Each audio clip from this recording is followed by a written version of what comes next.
आज का हमारा टॉपिक है depth first search which is DFS abbreviated as DFS। ठीक है, डेप्थ फर्स्ट सर्च के लिए हम लीफो की टेक्निक यूज़ करते हैं। LIFO stands for last in first out. Last in first out का मतलब है कि जो हम लोग स्टार्ट में सबसे एंड पे डालेंगे उसको सबसे पहले निकालना है। ठीक है, अब हम लोगों का वेटेड ड्राफ्ट मैंने लिया है for DFS technique. Weighted draft का बताने का मकसद ये है कि DFS भी BFS की तरह अनवेटेड के ऊपर ज़्यादा तरीके से चलता है, लेकिन वेटेड ड्राफ्ट पे अब हम इसको अप्लाई करके देख रहे हैं। ठीक है, द थिंग इज़ कि जो पाथ इसने निकाला है वो है सही, मगर इसकी कुछ लिमिटेशंस होती हैं जिन्हें कंसिडर करना बहुत ज़रूरी है। Now let's start the procedure. हम लोगों ने इसको चलना होता है with the shortest path covered. ठीक है, तो सबसे पहले शुरू करते हैं। S हमारा स्टार्ट नोड है और गोल नोड है हमारा G। S एक्सपैंड हो रहा है into C, B and A। You can easily see that. अच्छा, ब्लैक वाले जो हमारे नंबर्स हैं दे आर ह्यूरिस्टिक्स और ब्लू वाले कॉस्ट ऑफ पाथ या एक्चुअल कॉस्ट है। हमने एक्चुअल कॉस्ट को कंसिडर करना है, सिर्फ ब्लू वाले नंबर्स को, नॉट द ह्यूरिस्टिक्स। ठीक है, ये सिर्फ कंफ्यूज करने के लिए दिए जाते हैं साथ, टू चेक योर नॉलेज। अब S से हम लोगों ने सबसे पहले हमने S जो है उस वो किस में एक्सपैंड हो रहा है into C, A and B। C, A and B मैंने स्टार्ट में तीनों डाल दिए। ठीक है, C, A और B। अब सबसे पहले स्टार्ट में क्योंकि लास्ट इन फर्स्ट आउट होता है तो देख के एंड वाला वो डालना जो शॉर्टेस्ट आ रहा है। C और S का 10 है, S और A का 6 है और S और B का 5 है, तो शॉर्टेस्ट जो है वो B आ रहा है और B ही मैंने ऊपर लिखा हुआ है। B को हम लोगों ने फिर स्टैक से पॉप कर दिया बाहर। स्टैक के लिए हमारे फंक्शंस यूज़ होते हैं पॉप के। मैं इधर लिख देती हूँ।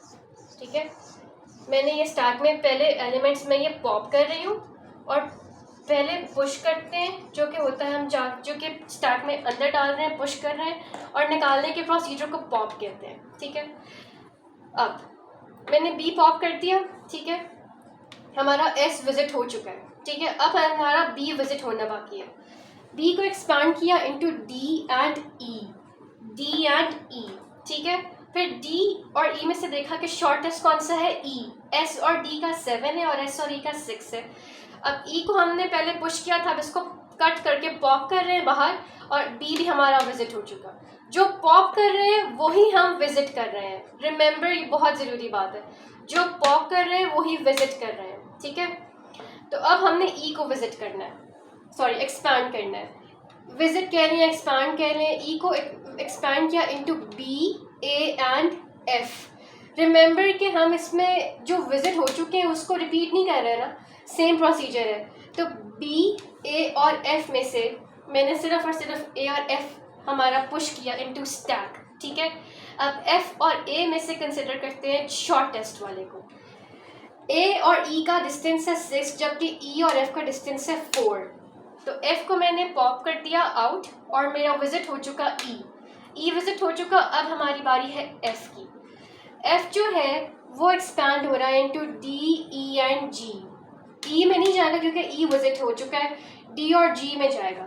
D और G लिखा है और D और G में से सबसे शॉर्टेस्ट जो है वो मेरा 3 आ रहा है विद G। F और D का आ रहा था 6, तो मैंने G को भी पॉप कर दिया बाहर।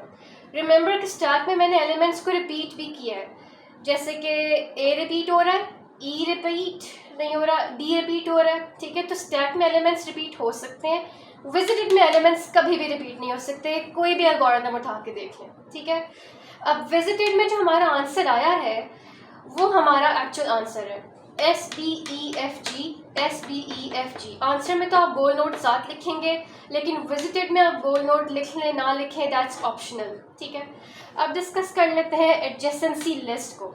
एडजेसेंसी लिस्ट कहते हैं कि कौन से एलिमेंट्स हमारे नोड्स के साथ साथ आ रहे हैं, उनके एडजेसेंट आ रहे हैं। एडजेसेंट होता है साथ साथ, तो S के एडजेसेंट हमारा आ रहा था C, A और B, A B C मैंने तीनों लिख दिए। A को देख लेते हैं, S और E, S और E लिख दिया। C को देख लेते हैं, S और D, S और D लिख दिया। B को S, E and D, S E D। D, C, B और F, B C F। E को देख लेते हैं, A B F, A B F। यहाँ पे बी एफ लिखा है, ए बी एफ, ठीक है। एफ को देख लेते हैं, ई डी और जी, ई डी जी। इससे कोई फ़र्क नहीं पड़ता कि गोल नोड किसकी एडजेसेंट आ रही है। ये एडजेसेंसी लिस्ट अक्सर उसमें ऑब्जेक्टिव टाइप क्वेश्चन में पूछी जाती है कि इसके एडजेसेंट कौन कौन से। तो एडजेसेंसी लिस्ट में भी एलिमेंट्स रिपीट हो सकते हैं।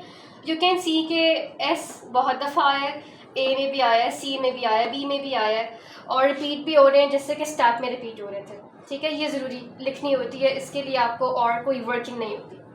बाकी इसकी टाइम कॉम्प्लेक्सिटी वही है, डिनोट करते हैं with big O, v plus E. v is number of edges and e is v is number of vertices and e is number of edges, ठीक है। अब इसकी जो लिमिटेशंस हैं उनको डिस्कस करना इसलिए बहुत ज़रूरी है बिकॉज DFS जो है वो इंतहाई इनएफिशिएंट एल्गोरिथम है। क्यों? क्योंकि इसकी टाइम कॉम्प्लेक्सिटी बहुत स्लो है कंपेयर टू अदर एल्गोरिथम्स।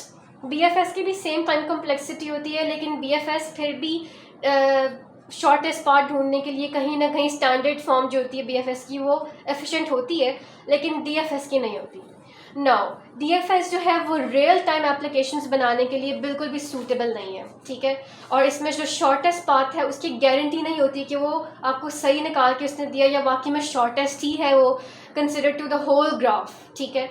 और दूसरा ये मेमोरी इंटेंसिव होता है। मेमोरी इंटेंसिव का मतलब है कि ये बहुत ज़्यादा मेमोरी यूज़ करता है। इसकी जो स्टैक है ये तो अभी इतनी सी स्टैक बनी है बिकॉज हमारा ग्राफ छोटा था, लेकिन बड़े ग्राफ्स पे DFS अप्लाई हो ही नहीं सकता, बहुत इनएफिशिएंट एल्गोरिथम है बड़े ग्राफ्स के लिए। और स्टैक जो है ये अभी ज़्यादा डेप्थ में चली जाती तो ये मेमोरी ज़्यादा यूज़ करती हमारे सिस्टम की, इसलिए ये मेमोरी इंटेंसिव है, इसकी स्टैक ज़्यादा हो जाएगी तो हमारा सिस्टम स्लो हो सकता है। सो ये लिमिटेशंस थी DFS की। और वैसे ये एक यूज़फुल एल्गोरिथम है मगर इसकी लिमिटेशंस कंसिडर करना ज़रूरी है और ये डिपेंड करता है कि आपने किस सिनेरियो पे इसको अप्लाई करना है। So that's all for the DFS. Any queries you can ask in the comments section, or Allah Hafiz.